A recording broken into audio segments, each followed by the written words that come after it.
El Apocalipsis de Juan, también llamado el libro de la Revelación, es uno de los textos más perturbadores, poéticos y manipulables de todo el canon bíblico.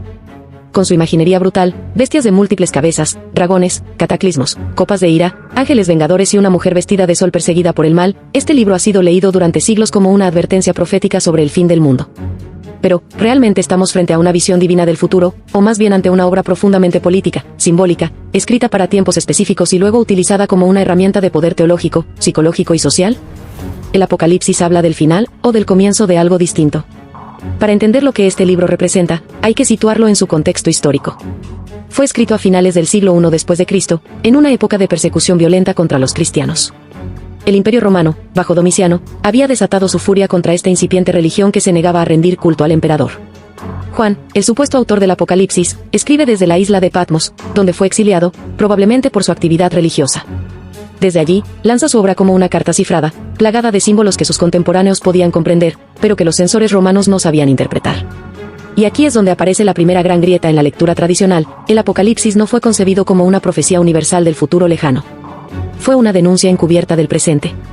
Las bestias que surgen del mar no son demonios abstractos, sino representaciones del poder imperial. La gran ramera vestida de púrpura y escarlata es Roma, borracha de la sangre de los mártires. El anticristo no tiene nombre en el texto, pero sus características encajan con figuras históricas específicas, como Nerón o Domiciano, emperadores que se hicieron adorar como dioses y ejecutaron a los primeros cristianos. El número 666, tan temido y mitificado, corresponde en numerología hebrea al nombre de Nerón César. No hay magia allí, solo política. Sin embargo, este texto fue sacado de su contexto y reinsertado como la palabra final de Dios. La Iglesia, que siglos después se aliaría con imperios y reinos, no podía desaprovechar un texto tan rico en miedo, autoridad y destino. Transformó la denuncia de Juan en profecía sagrada. Lo que había sido resistencia se volvió dogma. Lo que era literatura subversiva se convirtió en una fuente de obediencia y miedo perpetuo. Durante la Edad Media, el Apocalipsis se convirtió en una mina de oro para el control ideológico. Los sermones lo usaban para mantener a las masas aterradas. La idea del juicio final, del castigo eterno, del fin inminente, era un ancla para una fe basada no en la esperanza, sino en el temor. A esto se sumó el genio literario de Dante Alighieri, cuya Divina Comedia no solo visualizó el infierno, sino que estructuró con precisión quirúrgica el castigo correspondiente para cada pecado. Dante no fue un profeta, sino un poeta, pero su infierno fue más creído que cualquier cielo bíblico. Y así el Apocalipsis se convirtió en lo que hoy es para muchos, un símbolo del castigo inminente, del fin del mundo, de la ira de Dios. Cada pandemia, terremoto, guerra o eclipse ha sido interpretado como una señal del fin. Desde los cruzados medievales hasta los predicadores evangélicos contemporáneos, pasando por sectas apocalípticas que terminan en suicidios colectivos, el libro de Juan ha sido citado como prueba de que ya viene el fin. Pero esta forma de leerlo, literal, mística, atemporal, es una manipulación. Y lo más grave, una pérdida de su verdadero valor. El Apocalipsis, leído críticamente, no describe un fin absoluto. Describe un colapso del orden injusto, una transición violenta hacia una justicia que parece no llegar nunca. Juan no desea la aniquilación del mundo, sino la caída de los poderes que oprimen. La nueva Jerusalén que desciende del cielo no es el cielo mismo, es una nueva sociedad, sin llanto, sin dolor, sin muerte. El texto, lejos de ser un canto al exterminio, es un grito desesperado por cambio. Claro que esa esperanza está escrita con sangre. Porque en el mundo de Juan, la justicia no podía llegar sin catástrofe. El bien no podía vencer sin arrasar. Y esa es otra herencia del pensamiento apocalíptico, la idea de que lo viejo debe ser destruido para que nazca lo nuevo. No basta con reformar, hay que purgar. No basta con sanar, hay que quemar y reconstruir desde las cenizas. Este pensamiento es peligroso. Porque lleva a justificar la violencia en nombre de una utopía. A lo largo de la historia, los regímenes más brutales han utilizado este modelo. Primero demonizan al enemigo como la bestia, luego prometen un paraíso tras la destrucción. Lo hizo la Inquisición. Lo hicieron las cruzadas. Lo hicieron los totalitarismos modernos. Lo siguen haciendo fanáticos religiosos que ven en el Apocalipsis la excusa para la Guerra Santa. Pero el Apocalipsis puede leerse de otro modo. Como símbolo, no como predicción. Como espejo del alma humana, no como cronograma divino. Los 4 jinetes, la conquista, la guerra, el hambre y la muerte, no bajan del cielo. Nacen de la historia humana. Somos nosotros quienes los liberamos. Somos nosotros quienes abrimos los sellos. El Apocalipsis no viene desde arriba, emerge desde nuestras decisiones colectivas, desde la acumulación de errores, desde la indiferencia, el egoísmo y la ambición sin límite. La pregunta entonces no es cuándo vendrá el fin, sino cuántas veces lo provocamos. ¿Cuántos pequeños apocalipsis hemos desatado ya? ¿Cuántas veces hemos preferido el caos antes que la justicia?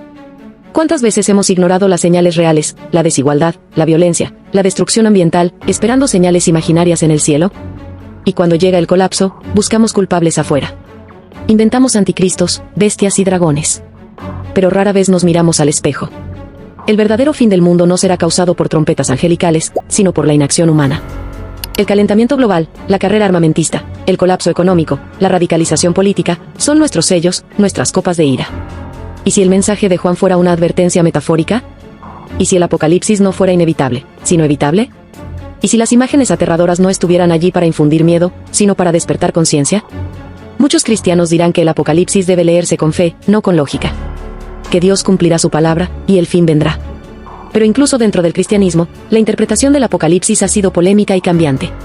Algunos lo ven como ya cumplido, en el colapso de Roma. Otros como un relato cíclico, que se repite simbólicamente en cada época de crisis. Algunos esperan un rapto literal. Otros, una renovación espiritual. Y es aquí donde la teología se convierte en política. Porque la forma en que interpretes el apocalipsis determina tu postura frente al mundo. Si crees que todo está predestinado, no lucharás por el cambio. Si crees que el mal debe gobernar antes del regreso de Cristo, justificarás la pasividad, o incluso la colaboración con sistemas opresores. Si esperas la destrucción del mundo, no te preocuparás por cuidarlo. Esta visión escapista ha sido devastadora. Movimientos enteros han abandonado la justicia social por esperar la justicia divina. Han dejado morir a los pobres, han ignorado la ecología, han condenado a los disidentes, porque el fin está cerca. Pero, ¿qué tal si no lo está? ¿Qué tal si el fin solo llega cuando dejamos de amar, de luchar, de pensar, de cuidar? ¿Y si no hay un fin escrito, sino un llamado a no escribirlo? El Apocalipsis termina con una frase: ven, Señor Jesús. No es una frase de miedo, sino de esperanza. Pero incluso esa esperanza fue usada como cadena. ¿Por qué si el Señor no viene, qué hacemos? ¿Esperamos sentados? ¿O construimos la nueva Jerusalén nosotros mismos? Probablemente, el fin del Apocalipsis no sea el fin del mundo, sino el fin de nuestra infantilidad espiritual. El momento en que dejamos de esperar salvaciones mágicas y asumimos la responsabilidad de salvarnos a nosotros mismos. De sanar nuestras heridas. De reconstruir lo que hemos destruido. De entender que el juicio final no será un acto externo, sino un proceso interno. Quizás por eso Jesús hablaba del reino de los cielos como algo que está dentro de nosotros. No allá, ni después. Aquí y ahora. El Apocalipsis no vendrá del cielo. Saldrá de nuestro corazón si no despertamos. Entonces, ¿por qué seguimos aferrados a un texto tan oscuro? Porque el miedo es adictivo. Porque la idea de un fin absoluto nos alivia de la angustia de tener que cambiar. Porque preferimos una destrucción espectacular a una transformación silenciosa. Porque es más fácil imaginar el mundo ardiendo que haciendo las paces con nuestros enemigos, perdonando nuestras deudas, aceptando nuestras diferencias. Pero el fin no es necesario. La historia puede tener otro desenlace. Podemos escribir un nuevo final. Un final sin bestias, sin fuego, sin juicios. Un final que sea un comienzo. El fin del Apocalipsis puede ser el principio de la humanidad.